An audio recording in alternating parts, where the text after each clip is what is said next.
All right, let's dive into a world that is, by its very nature, fundamentally broken. We're talking about a place where existence itself has a bug in its code, a world designed from the ground up with a tragic, dangerous flaw. And we're going to see how that one error shapes absolutely everything. So, it all comes down to this one central question. What if the very things that make us human, our bodies, our minds, our souls, what if these greatest gifts were also our greatest, most catastrophic flaw? So where does this story even begin? Well, it starts with a do-over. See, a previous civilization got completely wiped out, so the gods decided to give it another shot, recreating humankind completely from scratch. Now, this new humanity got 3 gifts, one from each of 3 different gods. The first god gave us the body, our physical shell. The second gave us the mind to pilot that body. And the third god gave us the soul, which acts as a gateway to this incredible cosmic energy. But here's the catch, and it's a big one. These parts were designed to balance each other, not work together perfectly. That means there's this built-in inefficiency. It's not a bug, it's a feature, a deliberate check on our potential. Okay, so what is this cosmic energy we're talking about? To get that, we need to zoom out and look at the very fabric of this universe. It's called resonance. You can think of it as the background radiation of existence itself. It is the fundamental energy of creation. I mean, everything. People, planets, power, the whole shebang. It's all woven from this one universal source. And this is where that flawed design really starts to cause problems. See, the human soul isn't some quiet, mystical thing. No, it's more like a biological engine. It literally metabolizes our emotions and our thoughts, our joy, our anger, our fear, and it converts all of that into raw, usable resonance. So here's how that whole process works. Step 1, the soul metabolizes what you're thinking and feeling. Step 2, it generates energy from that. Step 3, you can use that energy to power some amazing abilities. But it's step 4 that causes all the trouble. Because the system is so inefficient, a ton of that energy just leaks out. It's pure waste. Think of it like cosmic exhaust fumes, just poisoning the universe.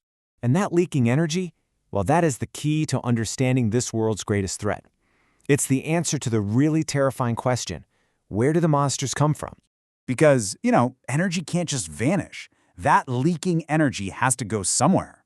And for thousands of years, it's just been silently building up, flowing to the darkest corners of reality.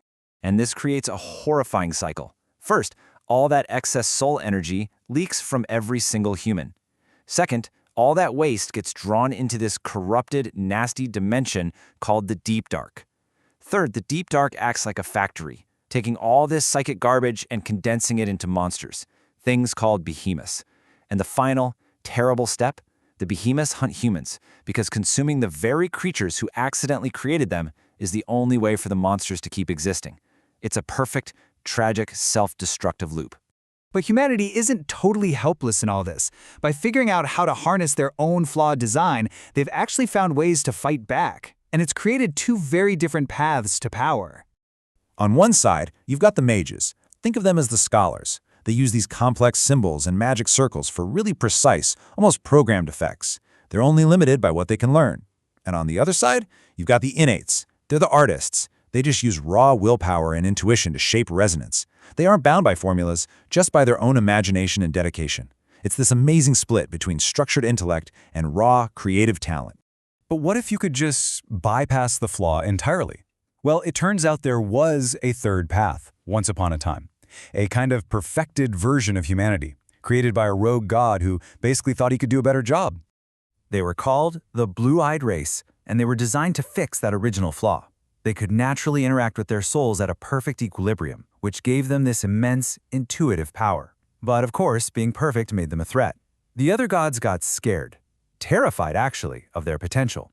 So they commanded the flawed humans to wipe them out in a swift and absolutely brutal genocide. And that act of divine fear didn't just eliminate a rival. It basically cemented the flawed cycle as the only way forward. So this genocide, this massive cosmic tragedy, it didn't just end a race of people. It fundamentally scarred the entire world, leaving behind this echo of a war that has never, ever truly ended. You can literally draw a straight line through history here. First, flawed humanity is created. Then, the rogue god creates the perfected blue-eyed race. This, of course, leads to their genocide. And during that war, their 7 most powerful heroes, the Titans, end up destroying each other. And then, over the next 100,000 years, the behemoth threat slowly grows out of the psychic fallout of that very conflict. It's a direct chain of events. And here is the ultimate cosmic irony. The final battle between the 2 most powerful titans literally ripped a hole in the deep dark, a resonance black hole. And that single spot is now the very heart of all behemoth creation. As the source says, the very conflict that destroyed the world's greatest heroes created the birthplace of its deadliest monsters. So, let's put it all together. Everything we've talked about, the history, the magic system, the monsters that plague this world, it all comes back to one single original sin, a flawed divine design. Which of course leaves us with one last haunting question to think about. In a world that was fundamentally built to fail, who could possibly break the cycle?